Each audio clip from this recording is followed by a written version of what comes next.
We just received the breaking news that former Speaker of the House, Kevin McCarthy, has decided not to run for the position again. So Republicans are now in the game of trying to find a new speaker, trying to name a new speaker. There have been several names thrown around. People are talking about possibly Louisiana Representative Steve Scalise as the leading candidate. The problem with that right now, at least for the time being, is that he's fighting cancer at the moment.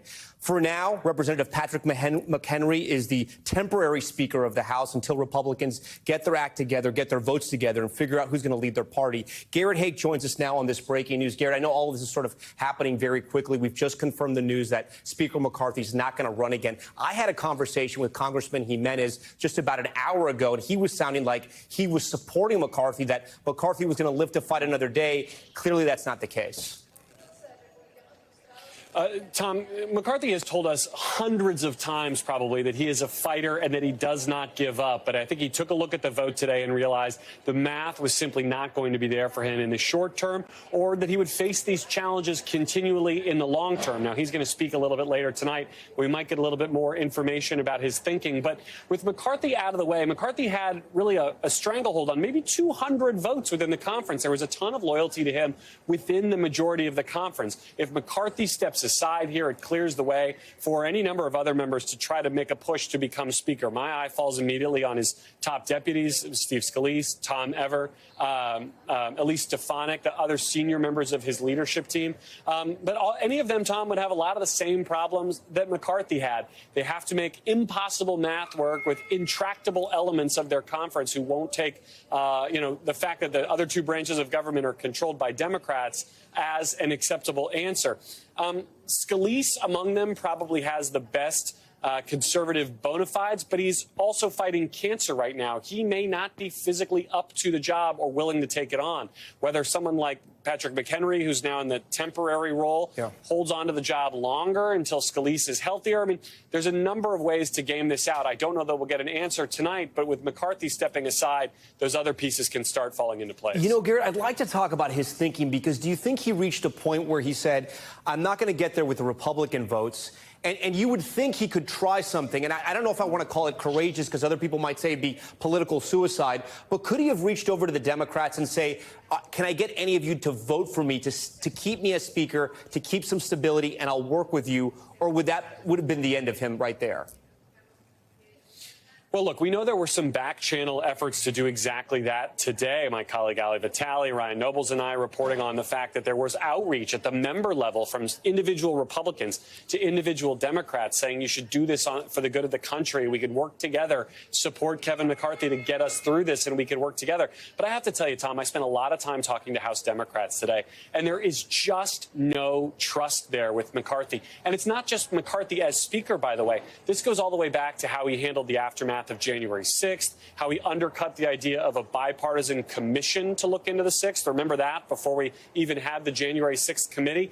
They just don't believe that that outreach would be genuine and that any deal with McCarthy would be worth the handshake or the paper it was written on. And so I think the time for that has long since passed. I don't think there was any path for that kind of coalition-style government for this particular Republican. Some critics of Representative Matt Gaetz, who spearheaded the effort to get Speaker McCarthy out, have pointed to the fact that they don't remember hearing Matt Gaetz a lot during the Trump years complaining about spending, complaining about the deficit. And now this became the breaking point when Speaker McCarthy was there and President Biden was in power. Do you think this was about spending? Do you think this was about bills being passed forward? Or do you think this was about personalities?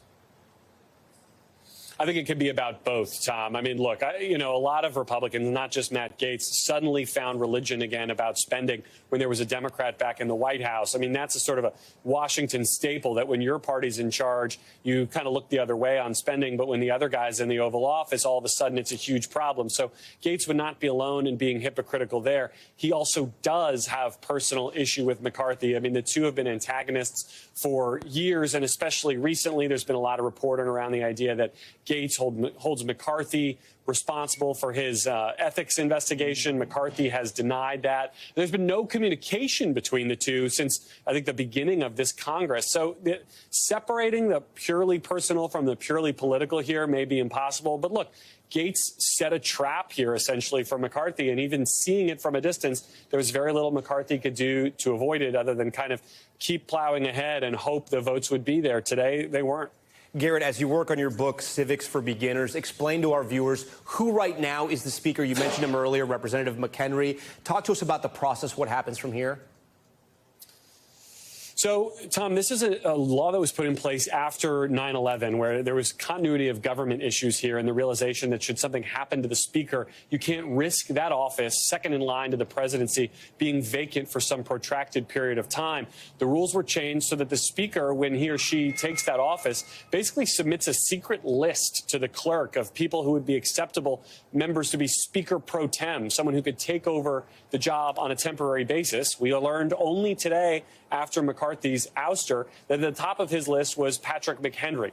McHenry is the chairman of the Financial Services Committee, so a fairly senior member in that regard. He's served for 9 terms, but what's more important to know about him is he's one of McCarthy's best friends and closest political allies in Congress. The two have worked together on a number of issues, including most recently the debt ceiling deal. So he has, sort of McCarthy-like instincts politically on a lot of issues, but he's also somebody who, by the way, chose the path of being a committee chair rather than being in party leadership, in large part to avoid these kinds of messy intra-party fights. This is not somebody who had a lot of interest in this. So I don't think he'll want to hold this job for long, although I think he does have pretty broad respect within the Republican conference. Yeah, no desire to be the speaker, according to a lot of reporting, but now he's the man in charge, at least for now. Garrett Haake, terrific reporting. We appreciate it. Thanks for watching. Stay updated about breaking news and top stories on the NBC News app or follow us on social media.